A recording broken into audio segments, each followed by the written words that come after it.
Mas qual foi teu caminho de estudo? O que que você pensou que você ia Eu ter comecei por Dilermando Reis, que foi o cara assim que eu já me apaixonei pela obra dele desde a minha infância. Então eu já tocava algumas coisas do Dilermando, do Toquinho, do Paulinho Nogueira, Baden Powell.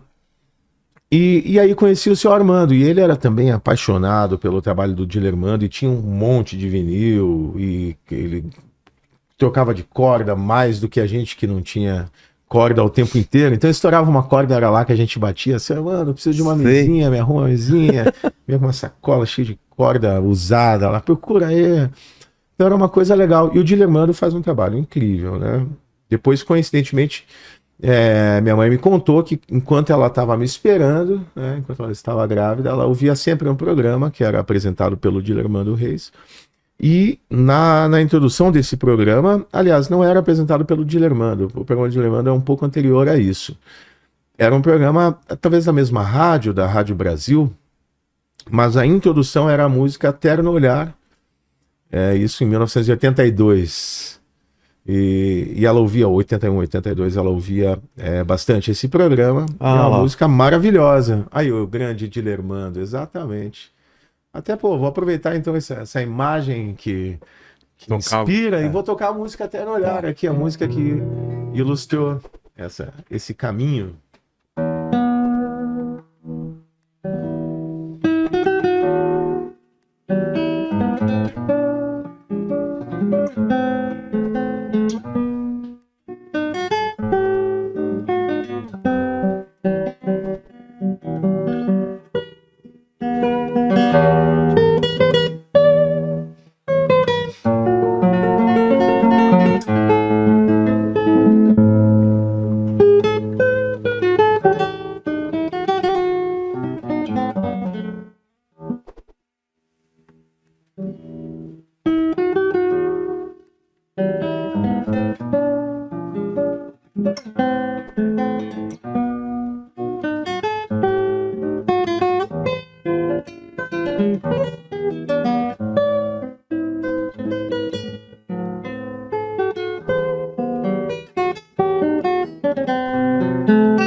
Cara, Salve, incrível. grande Dilermando.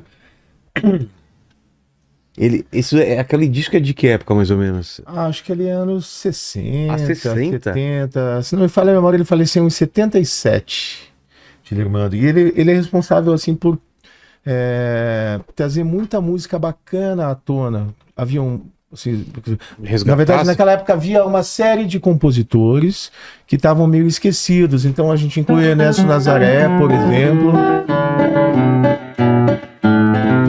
Tinha composições que eram muito conhecidas, né? E esse arranjo é o arranjo do Dilermando, que ele trouxe isso aqui de novo. Todo mundo voltou a conhecer o compositor.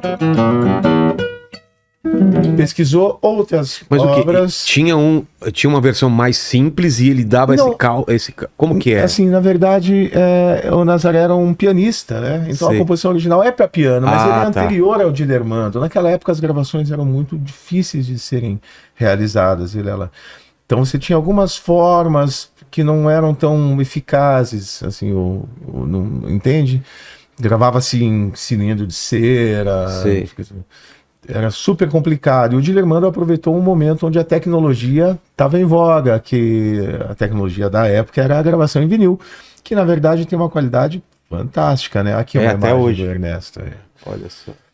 E João Pernambuco, por exemplo, que também foi um grande violonista, compositor, tem uma obra muito famosa dele chamada Sons de Carrilhões.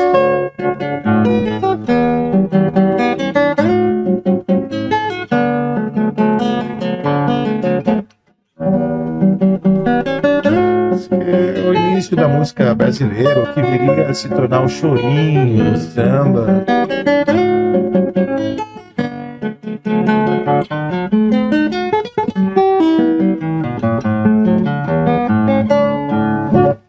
Então, nas mãos do Dilermando, com os discos que ele gravou, esses compositores voltaram à tona, as pessoas voltaram a pesquisar, né, e se interessar por violão. Ele foi um violonista muito influente aqui. Mas você tá falando das raízes, né, da música brasileira.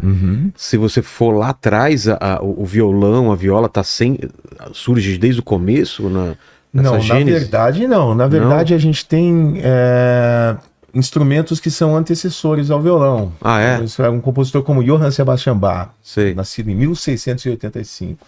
Ele tem algumas coisas que são bem conhecidas, mas não é para violão. Mas ele tem algumas obras que são feitas para alaúde, que é o avô do violão. Quantas cordas tem o alaúde? Aí que tá, aí é uma coisa complicada, porque não tinha um padrão. Não? E o alaúde, ele não era cordas, era chamado por ordens. E tinha um som parecido? Ordens é um instrumento de cordas também, pinçadas. Vê se acha uma foto. Cada ordem eram cordas duplas. Sei. E a afinação era, assim, variável. A questão do número de cordas também não tinha um padrão específico, muito embora a gente tivesse ali naquele tempo uma série de compositores se dedicando a esses instrumentos, né? Lute, né? Você pode chamar, ou alaúde mesmo em português você vai encontrar. Aí, ó. Aí. Exatamente. Aqui a gente tem um de 4 ordens, né? Ou seja, são 4 cordas duplas. E até hoje... Até hoje as pessoas... O pessoal tocam. Assim, hoje ainda mais porque a internet trouxe o nicho de novo. Então tem gente que usa só instrumento de época, as cordas eram de tripa, as pessoas usam ainda as cordas de tripa.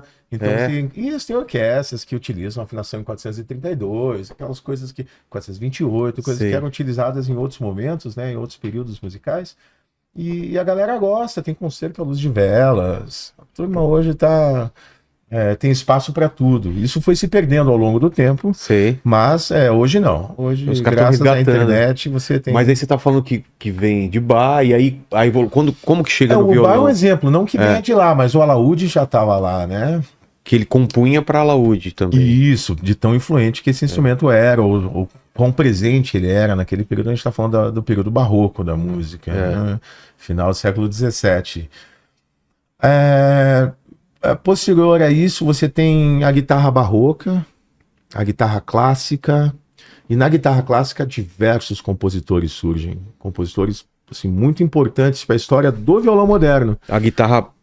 Essa guitarra era muito diferente? Aí que tá, praticamente a mesma coisa. Ah, é? A mesma afinação, o mesmo número de cordas, e a gente tem um registro disso com Dionísio Aguado, por exemplo, em 1825, no La Escuela Racionada de la Guitarra, se não me falha a memória, que é o nome do tratado, é um livro de técnica, onde ele já fala a respeito da afinação que a gente usa hoje. Entendi. E o Aguado, assim como Fernando Sor, Mauro Giuliani, Carcassi, tem uma série de compositores, são extremamente influentes no repertório acadêmico hoje.